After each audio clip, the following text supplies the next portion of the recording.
আচ্ছা, তো এখন আমরা যখন একটা বস্তু যখন মেঝেতে পড়বে, তো এ পড়ার সাথেই তো লাফ দিয়ে উঠে মেঝে থেকে, তো ওর সাথে তো স্পর্শ করলে কম হবে। আর এই তুলাতে যখন পড়ে তখন এই এই তুলার সাথে বস্তুটা একটু দেবে যায়, দেবে যাওয়ার পরে তারপরে যদি উঠে তারপরে লাফ দিয়ে উঠে যায়। তার মানে মেঝে তো আমাদের মানে সংকুচিত হয় না বা দেবে যায় না, এই জন্য মেঝেতে যেহেতু শক্ত সেহেতু পরার সাথে লাফ দিয়ে উঠে যায়, মানে সংস্পর্শকালটা কম। আর এইখানে এই এই তুলার উপর বা ফোমের উপর বা কোনো নরম জিনিসের উপর পড়লে ওইটার সাথে একটু নিচে দেবে যাবে, যার কারণে সংস্পর্শকালটা একটু বেশি হয়। তার মানে আমরা যদি এখানে লিখি যে আমাদের বস্তুটার সাথে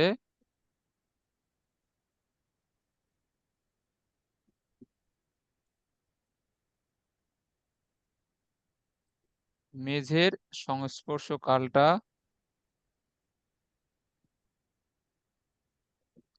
দেখো আমাদের এই বস্তুটার সাথে মেঝের সংস্পর্শকাল কি হবে, কম হবে। আচ্ছা, তো তাহলে আমরা যদি এর সাথে সংস্পর্শ কালকে আমরা ডেল টি ওয়ান দ্বারা প্রকাশ করি, এর সাথে সংস্পর্শ কালকে আমরা যদি ডেল টি টু দ্বারা প্রকাশ করি, তাহলে সুতরাং আমরা লিখতে পারি যে del T two is greater than del T one, এটা আমরা লিখতে পারি।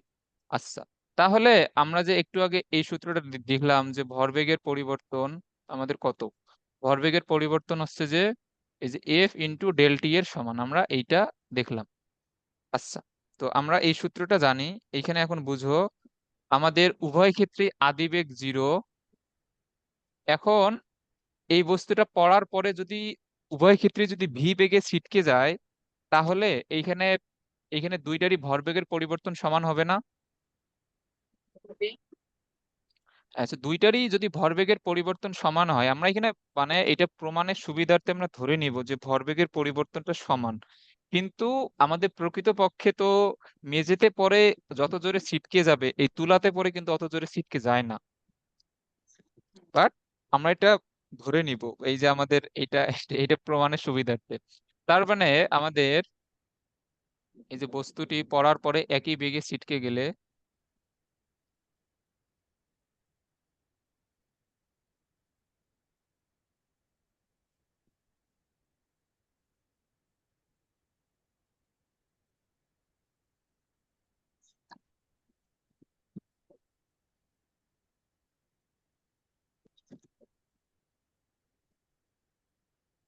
আচ্ছা তাহলে আমাদের এখানে কি হবে, ভরবেগের পরিবর্তনটা,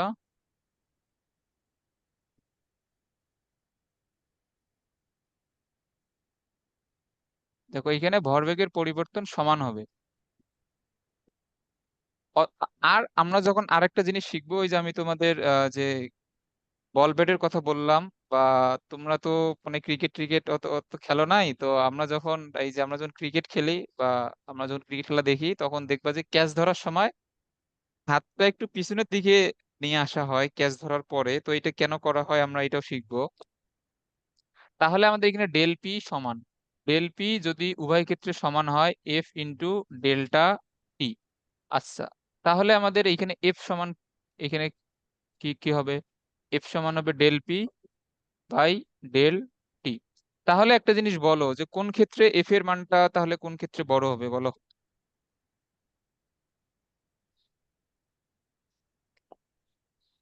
এ বলো,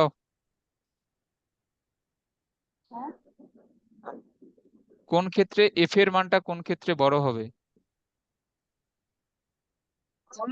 এই যে স্পর্শকাল কম হবে।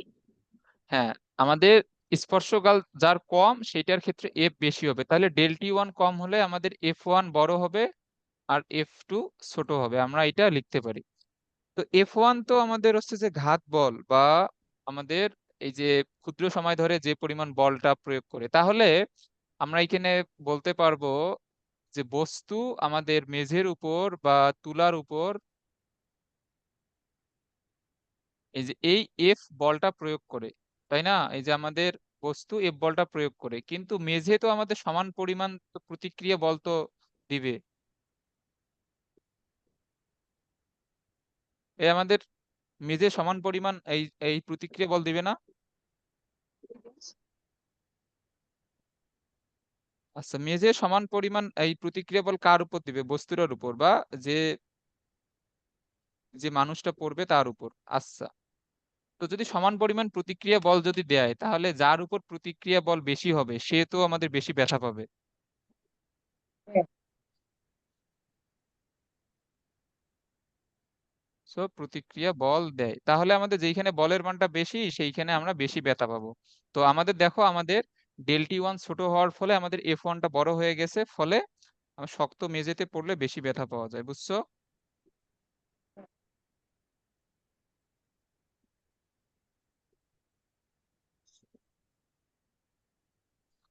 আচ্ছা, তোমরা তো ক্রিকেট খেলো আর না খেলো, ক্রিকেট খেলা তো দেখছো অন্তত।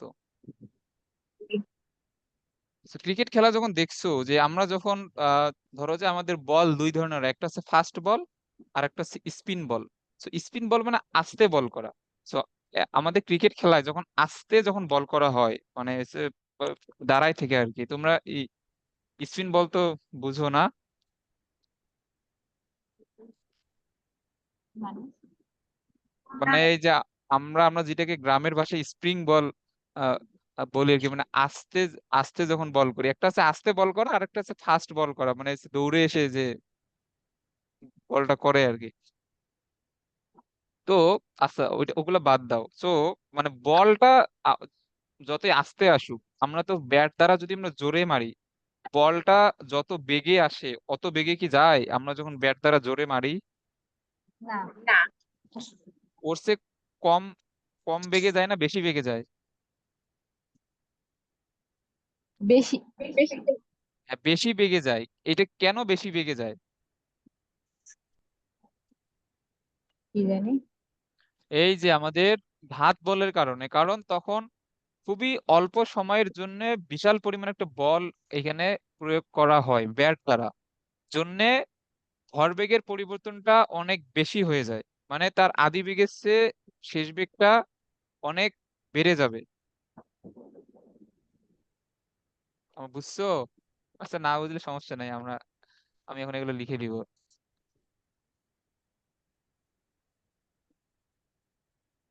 আচ্ছা দেখো, এখন আমাদের যেটা জানতে হবে যে তোমরা এটা হয়তো মানে নিজে প্র্যাকটিক্যালি দেখো নাই, তো এটা ভালোভাবে বুঝতে পারবে না, যে আমাদের ক্রিকেট ম্যাচে ক্যাচ ধরার সময়,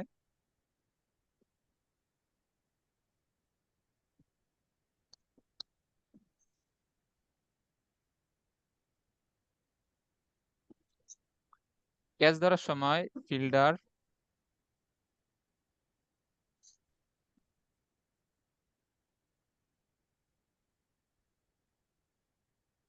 হাত পিছনের দিকে নিয়ে আসে কেন? ফিল্ডার। শুনতে পারো নাই? হ্যাঁ, বললাম যে শুনতে পারো নাই। শুনছি। এই ফিল্ডার মানে যারা খেলে। মানে ফিল্ডার মানে যারা ফিল্ডিং করে আর কি, মানে আমাদের তো একজন বলার আছে যে বল করে, আর একটা আছে ব্যাটসম্যান। আচ্ছা, আর আর যারা মাঠের মধ্যে, যারা বাকি যারা দাঁড়ায় থাকে এরা হচ্ছে ফিল্ডার, মানে যারা ফিল্ডিং যারা করে আর কি, এদেরকে ফিল্ডার বলে।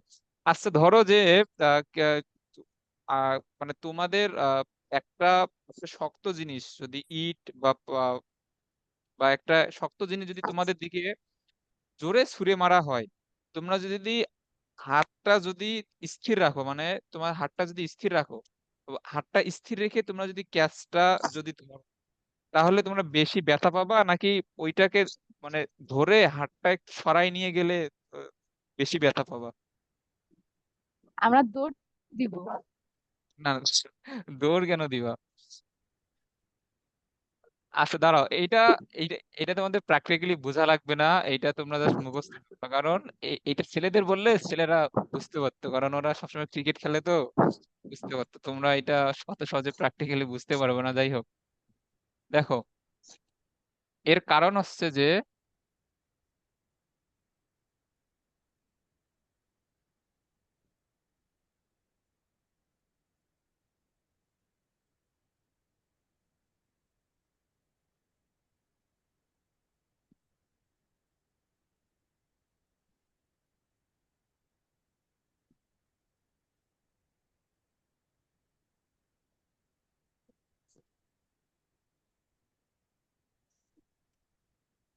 তো হাত স্থির রেখে ক্যাচ ধরলে সংস্পর্শকাল অনেক কম হয়।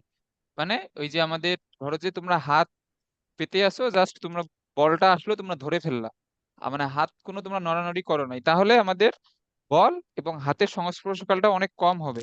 সো অনেক কম হয়, এ কারণে আমাদের ঘাত বলটা আমাদের বেশি হয়।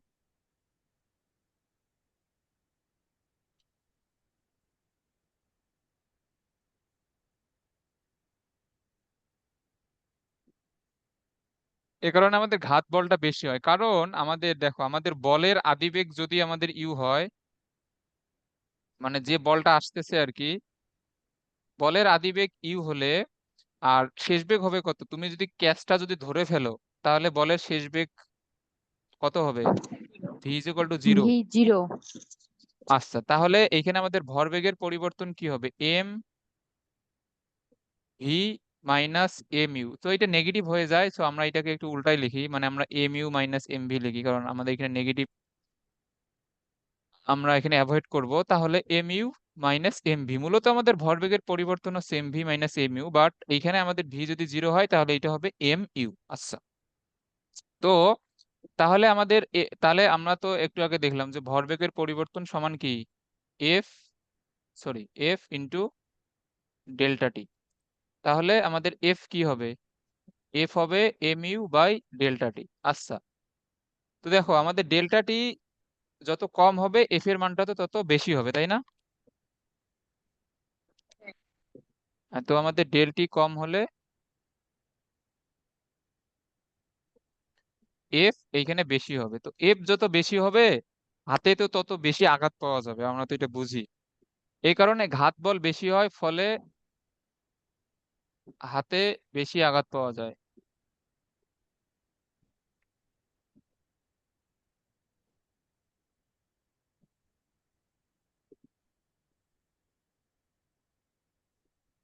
আচ্ছা, আবার আমরা যদি ক্যাচ ধরে যদি হাতটাকে একটু পিছনের দিকে নিয়ে আসি বা হাতটাকে যদি সরাই নেই, তাহলে বল এবং হাতের মধ্যে সংস্পর্শ কালটা একটু বেশিক্ষণ থাকে, ফলে ডেল্টাটি বেড়ে যায় এবং এফ এর মানটা কমে যায়। এর ফলে ঘাত বলটা কম হয় এবং আমরা হাতে কম ব্যথা পাই। এজন্য ফিল্ডার ক্যাচ ধরার সময় হাতটা পিছনের দিকে নিয়ে আসে, এটা মনে রাখবা। তো তোমরা তো এগুলো প্র্যাকটিক্যালি দেখো নাই, তোমরা হয়তো বুঝতে পারবে না।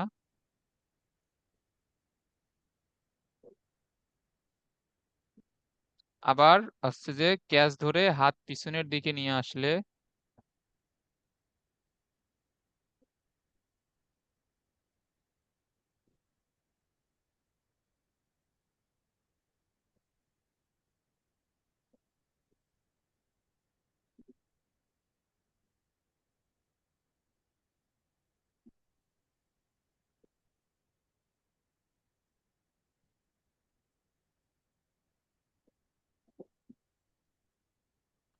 তোমাদের সংস্পর্শ কালটা বেশি হয়। এর ফলে কি হয়? এর ফলে ঘাত বলটা কমে যায়।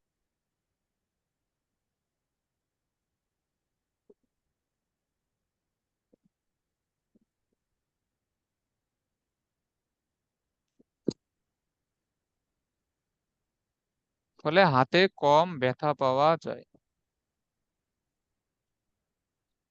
বুঝছো?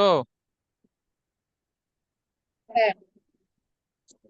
আচ্ছা, তো তোমরা এইগুলো লিখবা এবং এই যে আমাদের এই সূত্রটা দিয়েও ব্যাখ্যা করে দিবা, কারণ সূত্র দিয়ে ব্যাখ্যা করলেই সবচেয়ে ভালোভাবে ফিজিক্সের জিনিসগুলো আমাদের ব্যাখ্যা করা যায়।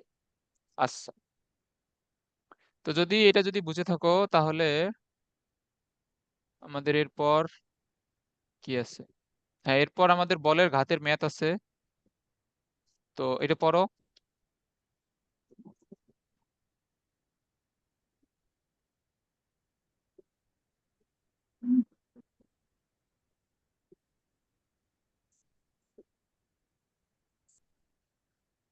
বলছে আনুভূমিক ভাবে গতিশীল এত ভরের লোহাকে 5 মিটার পার সেকেন্ড বেগে একটি দেয়ালে লম্বভাবে ধাক্কা খেয়ে 3 মিটার পার সেকেন্ড বেগে বিপরীত দিকে ফিরে গেল, বলের ঘাত কত?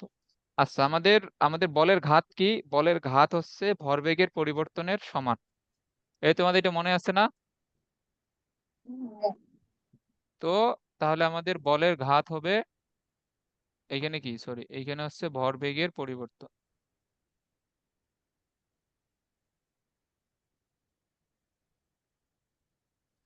আচ্ছা, এখানে তাহলে ভরবেগের পরিবর্তন আমরা জানি M V minus M U. আচ্ছা, একটা জিনিস এখানে খেয়াল করো, আমাদের ইউ হচ্ছে 5 মিটার পার সেকেন্ড বেগে আসলো। আচ্ছা, এখানে দেখো, এটা যদি আমাদের দেয়ালটা হইতো, সো ইউ আমাদের এসে এই দিকে ধাক্কা দিছে, ভি এই দিক দিয়ে এই ফিরে গেছে, মানে এই যে দেয়ালে ধাক্কা খেয়ে আবার বিপরীত দিকে ফিরে গেল, তাহলে একটা যদি পজিটিভ হয় আরেকটাকে অবশ্যই নেগেটিভ লিখতে হবে। এটা মাথায় রাখবা। যদি দুইটা বেগ পরস্পর বিপরীত দিকে হয়, একটা পজিটিভ হলে আরেকটাকে অবশ্যই নেগেটিভ লিখতে হবে, কারণ আমাদের বেগ হচ্ছে ভেক্টর রাশি, এখানে দিক অবশ্যই ম্যাটার করে। তো উম আমরা টোটাল মানটাকে পজিটিভ নিয়ে আসার জন্য আমরা ইউ কে নেগেটিভ লিখি, কারণ ইউ কে নেগেটিভ লিখলে এখানে আমাদের মাইনাস মাইনাস মিলে পজিটিভ চলে আসবে। সো আমরা ভি কে পজিটিভ ধরি আর ইউ কে নেগেটিভ ধরি, তাহলে আমাদের টোটাল মানটা পজিটিভ চলে আসবে, বুঝছো? হ্যাঁ। বাট একটাকে প্লাস আর একটাকে অবশ্যই মাইনাস ধরতে হবে। তো এইখানে আমাদের এম ভি এর মান হচ্ছে 3, আর এইটা মাইনাসে মাইনাসে প্লাস 5। তাহলে এম এর মান কত? 2, 8 দুগুণ 16। আচ্ছা, ভরবেগের পরিবর্তনের একক কি বলো দেখি?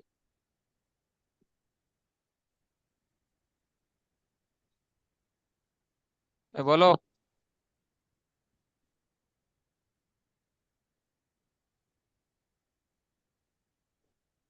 KG metre second inverse one.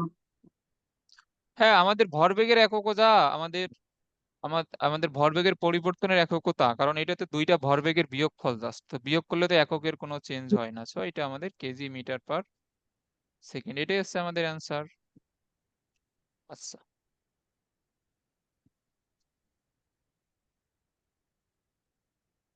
এরপরে আমাদের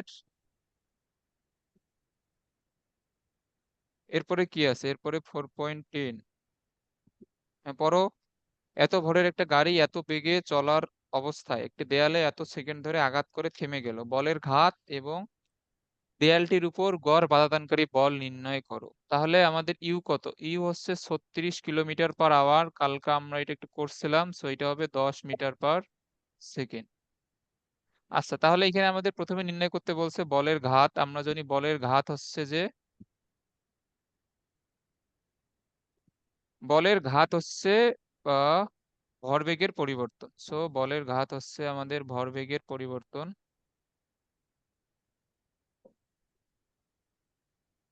তো এইখানে M V minus M U, তাহলে এম ভি কত? ভি হচ্ছে 0, আর এম ইউ হচ্ছে আমাদের ইউ কত? ইউ হচ্ছে 10। তার মানে আমাদের এখানে হবে কত? 10 × 1000 মানে 10,000, মানে minus 10,000 KG, sorry, KG metre per second. But এইখানে আমাদের মাইনাস সাইনটা জাস্ট আমাদের দিক প্রকাশ করে। দিক বলতে এইখানে হচ্ছে যে, এইখানে আমাদের এই যে দাঁড়াও, এখানে এখানে লিখে দিবা যে নেগেটিভ চিহ্ন দ্বারা বোঝায়। আমরা এখানে প্লাস ধরছি কোনটাকে? প্লাস ধরছি আদিবেগের দিকটাকে। সো তাহলে আমাদের ভরবেগের পরিবর্তন যেহেতু ভেক্টর রাশি, তো প্লাস চিহ্ন দ্বারা বোঝায় যে ভরবেগের পরিবর্তন আদিবেগের বিপরীত দিকে, যে আমাদের ভরবেগের পরিবর্তন আদিবেগের আমাদের বিপরীত দিকে, বুঝছো? হ্যাঁ। আচ্ছা, এবং আমাদের যে বলের মানটা বের করতে বলছে, সো আমাদের বলের ঘাত সমান কি? আমরা আর একটা সূত্র জানি, বলের ঘাত সমান হচ্ছে এফ ইন্টু ডেল্টা টি। সো আমরা এখানে শুধুমাত্র পজিটিভ মানটা এখানে বিবেচনা করব, এখানে ডান সাইড দিয়ে লিখে দেবো যে শুধু মান বিবেচনা করে। আমাদের ডেল্টা টি কত? ডেল্টা টি হচ্ছে 5 × 10⁻²। তাহলে এফ এর মান হবে আমাদের, তাহলে এফ এর মান হবে আমাদের 10,000 ডিভাইড বাই 5 10⁻²। এটা হচ্ছে আমাদের 2 × 10⁵ এত নিউটন। সো এটা আমাদের হচ্ছে বাধা দানকারী বল। বুঝছো নাকি বলো? বুঝছো? হ্যাঁ। আচ্ছা, তো এরপরে আমাদের এখানে কোনো ম্যাথ নাই। আচ্ছা, দাঁড়াও, এরপরে দেখি ম্যাথ আছে কি না। এরপরে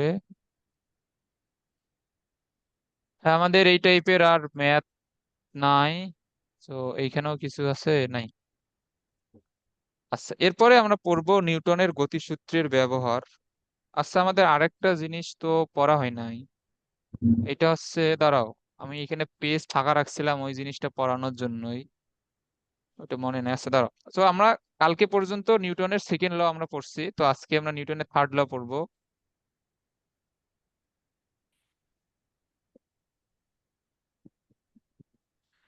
তো নিউটনের গতির তৃতীয় সূত্র, তো তৃতীয় সূত্রটা কি নিউটনের?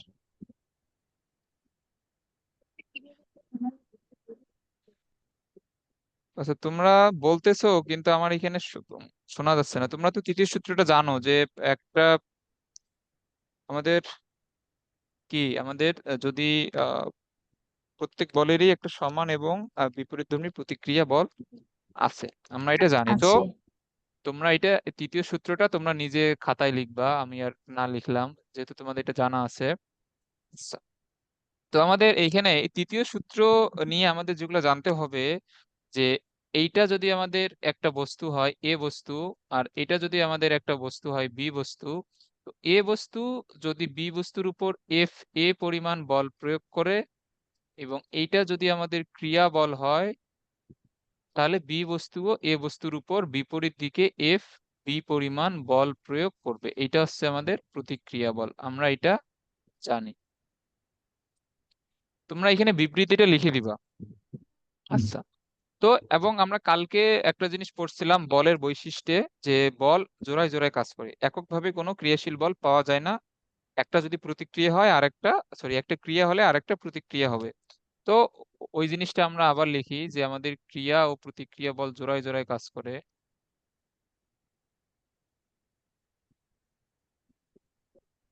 তো ক্রিয়া এবং প্রতিক্রিয়া বল আমাদের জোড়ায় জোড়ায় কাজ করে।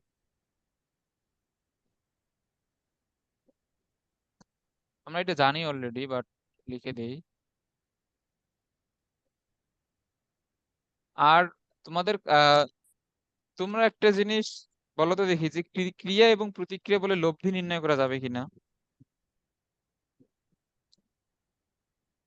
লব্ধি। হুম। ল- লব্ধি তো জিরো হবে। ক্রিয়া প্রতিক্রিয়া বলে লব্ধি জিরো হবে? জানি না। আচ্ছা, তো আমাদের এইটা এই মনে হইতে পারে, কারণ যেহেতু বলের মান সমান এবং দিক বিপরীত দিকে, আমাদের কাছে এটা মনে হইতে পারে, মনে হয় যে ক্রিয়া এবং প্রতিক্রিয়া বলে লব্ধি জিরো হবে, বাট অ্যাকচুয়ালি ক্রিয়া এবং প্রতিক্রিয়া বলে লব্ধি নির্ণয় করা যায় না। কেন যায় না আমি এটা বলতেছি আগে, এটা লিখে দেই। আচ্ছা, তোমরা একটু চিন্তা করো দেখি, যে ক্রিয়া প্রতিক্রিয়া বলে লব্ধি কেন নির্ণয় করা যায় না।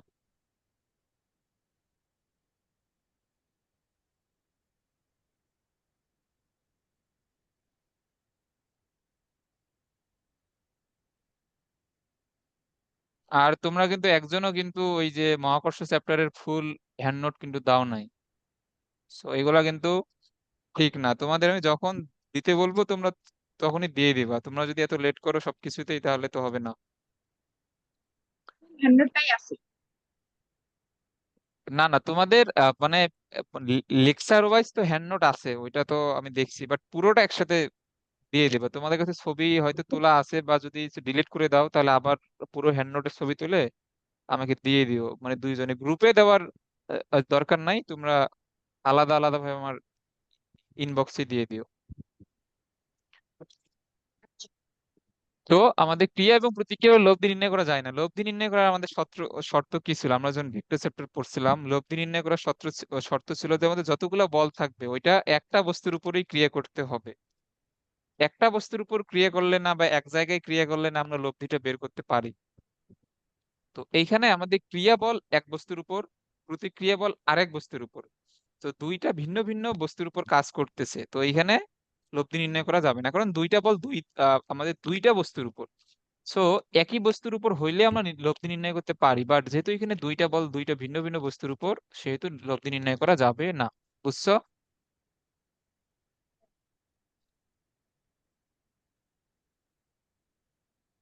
এটা বুঝছো?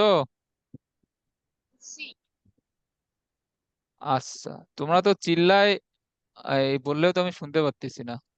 তোমাদের হয় তোমার ফোনের সমস্যা, না হলে অন্য কিছু সমস্যা আছে। কেন, কোনো তো সমস্যা নাই। এই যে এখন, এখন তো শুনতে পারতেছি। একটু আগে কে জানি জোরে বললো বুঝছি, আমি তো ওইটাও ঠিক মতো শুনতে পারিনি। আচ্ছা আচ্ছা, যাই হোক। এখন। হ্যাঁ, এখন শোনা যাচ্ছে। আহ আহ, কারণ এটা দুইটা ভিন্ন বস্তুর উপর ক্রিয়া করবে, আমরা একই বস্তুর উপর ক্রিয়া করলে লব্ধি নির্ণয় করতে পারতাম। সো এটা হচ্ছে আমাদের নিউটনের গতির তৃতীয় সূত্র। বিবৃতিটা লিখবা আর এইটা লিখে দিবা। তো এখন আমরা যে তিনটা সূত্র যে আমরা পড়ছিলাম, এখন আমরা এই সূত্রসমূহের মধ্যে আমরা সম্পর্ক দেখব, যে নিউটনের গতির তিনটা সূত্রের মধ্যে সম্পর্ক।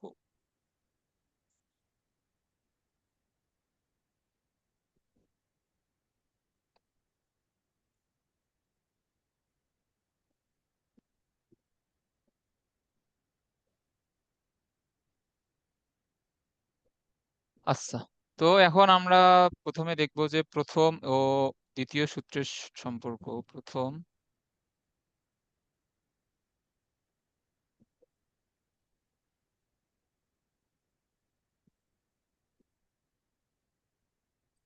ও দ্বিতীয় সূত্রের সম্পর্ক। তো প্রথম আমাদের এই যে নিউটনের, আমাদের কালকে আমরা যখন দ্বিতীয় সূত্র পড়ছিলাম তখন আমরা এই জিনিসটা প্রমাণ করছিলাম যে F is equal to M A, এই জিনিসটা আমরা প্রমাণ করছিলাম।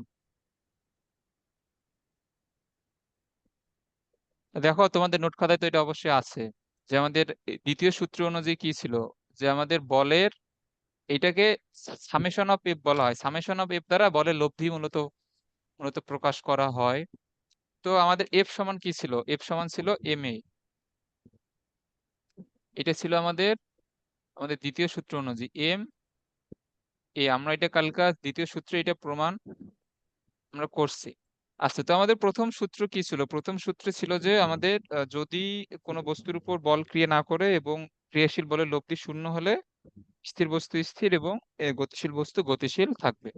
তো আমাদের প্রথম সূত্র অনুযায়ী,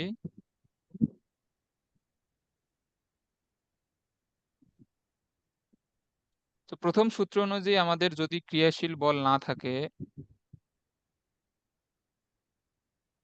তো ক্রিয়াশীল বল না থাকলে বা বলের লব্ধি শূন্য হলে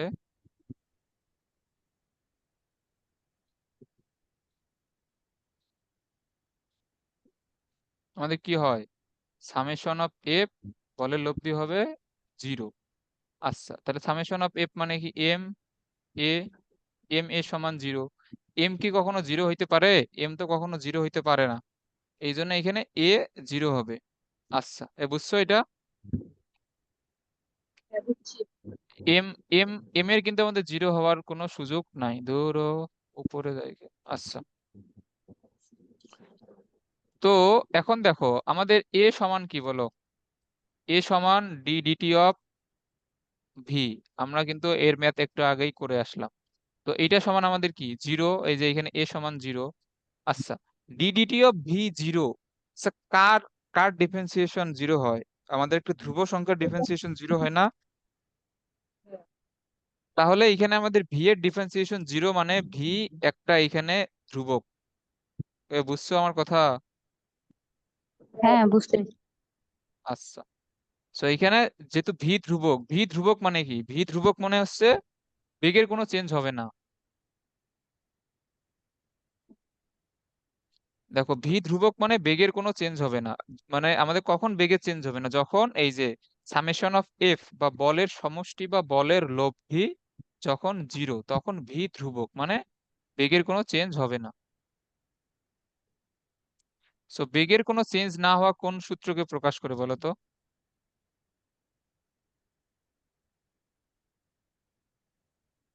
বলো।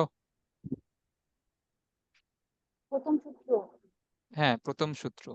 অর্থাৎ স্থির বস্তু স্থির। এগুলা জিনিস বারবার লিখতে ভালো লাগে না।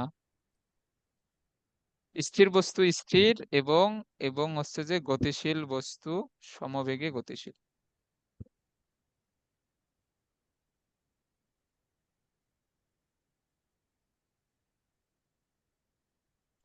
তো সমবেগে গতিশীল থাকবে। তো আমাদের প্রথম 2 দিন খালি থিওরি পড়াইতেই গেল, আমাদের মেইন টপিকে এখন পর্যন্ত যাওয়াই হয়নি। সরি, এখানে গতিশীল থাকবে। সো এটাই আমাদের কোন সূত্র? এটাই মূলত আমাদের প্রথম সূত্র। সো এটাই হচ্ছে আমাদের প্রথম সূত্র এবং দ্বিতীয় সূত্রের মধ্যে সম্পর্ক। এরপর আমরা যাব প্রথম সূত্র এবং তৃতীয় সূত্র।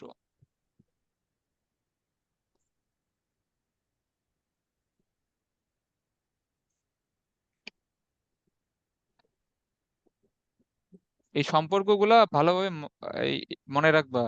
এগুলো কিন্তু খ নম্বরে দিয়ে দেয় যে প্রথম দ্বিতীয় বা দ্বিতীয় তৃতীয় সূত্রের মধ্যে সম্পর্ক ব্যাখ্যা করো, এগুলো কিন্তু আসে। তাহলে আমরা আবার দেখলাম যে প্রথম সূত্র মতে, সো আমরা তো এটা একটু আগে দেখলাম যে প্রথম সূত্র মতে আমাদের বল বল শূন্য অথবা বলের লব্ধি শূন্য, এটা ছিল আমাদের প্রথম সূত্র। এখন দেখো, আমরা যদি এই যে এইখানে এ বস্তু আর এইখানে বি বস্তু, তো আমাদের তৃতীয় সূত্র মতে একটা ক্রিয়া বল থাকবে আর একটা প্রতিক্রিয়া বল থাকবে। সো একটা ক্রিয়া আর একটা প্রতিক্রিয়া। এখন আমরা তো এদের লব্ধি বের করতে পারবো না। সো এখন আমরা এই দুইটা বস্তুকে নিয়ে একটা সিস্টেম কল্পনা করব, বা এইটা একটা আমাদের সামগ্রিক একটা ব্যবস্থা। এই ব্যবস্থার উপর, মানে এখন এখানে দুইটা বস্তু আছে ঠিক আছে, বাট এই দুইটা বস্তু মিলে আমরা একটা সিস্টেম বা ব্যবস্থা কল্পনা করব, যে ব্যবস্থায় আমাদের দুইটা বল ক্রিয়াশীল, একটা এফ এ আর একটা এফ বি। এখন আমরা পুরা জিনিসটাকে একটা সিস্টেম কল্পনা করব। আবার বলতেছি, এই সিস্টেমে এফ এ বল এবং এফ বি বল ক্রিয়াশীল এবং দুইটারই মান সমান এবং দিক পরস্পর বিপরীতে। তো এখন আমাদের এই যে পুরো আমাদের সিস্টেমে দেখো, তাহলে পুরো সিস্টেমে লব্ধি বলটা কি কি হবে বলো?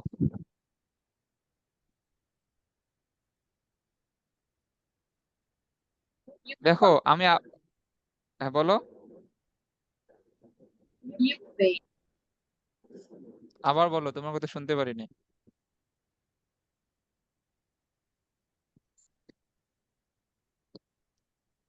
আচ্ছা দেখো, বলতেছে বিয়োগফল। জিরো হবে না, কারণ আমাদের দুইটা বল হ্যাঁ, এক মান একই, পরস্পর বিপরীত দিকে ক্রিয়াশীল, এদের লব্ধি কি হবে? জিরো। আমি তোমাদের একটু আগে জিরো। বললাম যে ক্রিয়া প্রতিক্রিয়ার লব্ধি নির্ণয় করা যায় না, বাট আমরা এখানে ক্রিয়া প্রতিক্রিয়াকে একটা বস্তুর উপর বা একটা সিস্টেম কল্পনা করে নিছি, ওই সিস্টেমেই আমরা মূলত লব্ধিটা বের করব। বুঝছো এটা? হ্যাঁ, বুঝছি। তাহলে এখানে এফ এ সমান কি হবে? F B. এইটা যদি আমাদের ক্রিয়া হয়, এটা কি আমাদের, এইটা হচ্ছে প্রতিক্রিয়া। এবং আমাদের থার্ড ল কি ছিল? যে ক্রিয়া প্রতিক্রিয়া সমান কিন্তু আমাদের দিক হচ্ছে বিপরীত। সো এটাই আমাদের মূলত তৃতীয় সূত্র প্রকাশ করে। এবং আমাদের এখানে যে লব্ধি শূন্য, এইটা আমাদের কোন সূত্র প্রকাশ করে? এইটা আমাদের প্রথম সূত্র প্রকাশ করে। সো এই জিনিসটা প্রকাশ করে আমাদের প্রথম সূত্র, এবং এই লাইনটা প্রকাশ করে আমাদের তৃতীয় সূত্র। বুঝছো? তো এটাই হচ্ছে আমাদের প্রথম সূত্র এবং তৃতীয় সূত্রের মধ্যে সম্পর্ক। লিখতে পারবো না এখন, এই যে এইখানে লিখে দিবা, অতএব ক্রিয়া প্রতিক্রিয়া বল পরস্পর সমান কিন্তু দিক বিপরীত। এই লাইনগুলা এখানে লিখে দিবা, যে এইখানে লিখে দিবা তৃতীয় সূত্রের বিবৃতি। নোট খাতায় যখন লিখবা এগুলো অবশ্যই লেখা থাকতে হবে। আচ্ছা, এরপরে আমরা লিখবো। দেখব দ্বিতীয় ও তৃতীয় সূত্রের সম্পর্ক।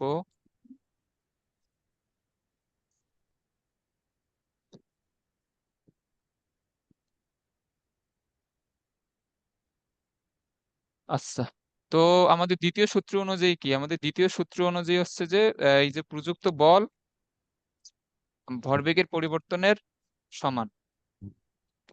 আচ্ছা, তো এখন একটা জিনিস খেয়াল করো, যে আমাদের এইখানে এ বস্তু এবং এইখানে আমাদের বি বস্তু, মানে তৃতীয় সূত্র অনুযায়ী এখানে এ, এইখানে বি। তাহলে এ বি এর উপর এফ এ পরিমাণ বল যদি প্রয়োগ করে এই দিকে, তাহলে বিও এর উপর এফ বি পরিমাণ বল প্রয়োগ করবে এইদিকে। একটা ক্রিয়া হলে একটা প্রতিক্রিয়া, এটা আমরা বারবারই দেখতেছি। তো এখন আমাদের যদি বল দুইটা যদি,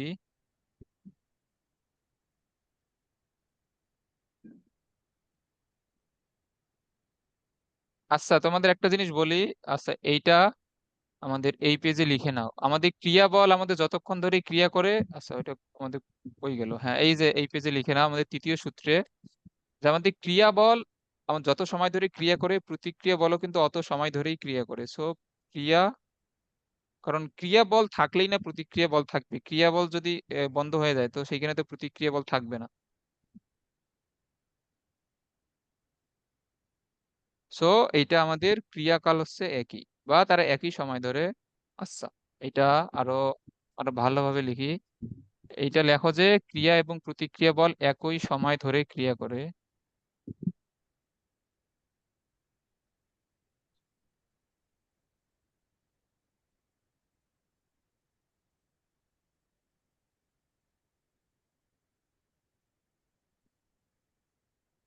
আচ্ছা,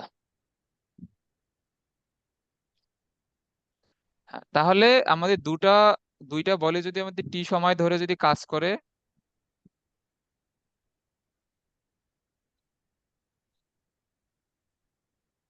এবং আমরা এখানেও এই পুরোটাকে একটা সিস্টেম আমরা বিবেচনা করে নিব।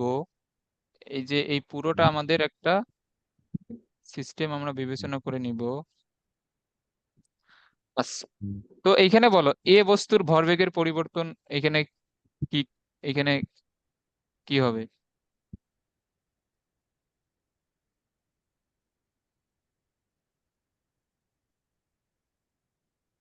এই ভরবেগের পরিবর্তন সমান কি? ভরবেগের পরিবর্তন সমান হচ্ছে বলের ঘাত। আর আমাদের বলের ঘাত মানে কি? এফ ইন্টু ডেল্টা টি না? হ্যাঁ। আচ্ছা, তাহলে এ বস্তুর উপর কোন বলটা এখানে কাজ করতেছে?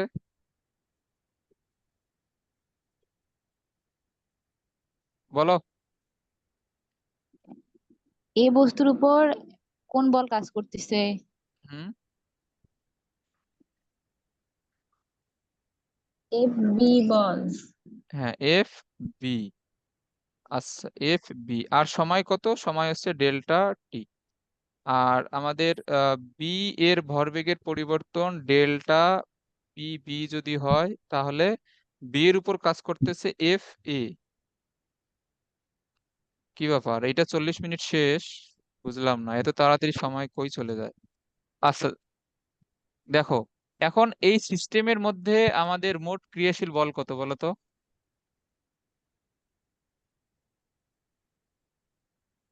এ বলো,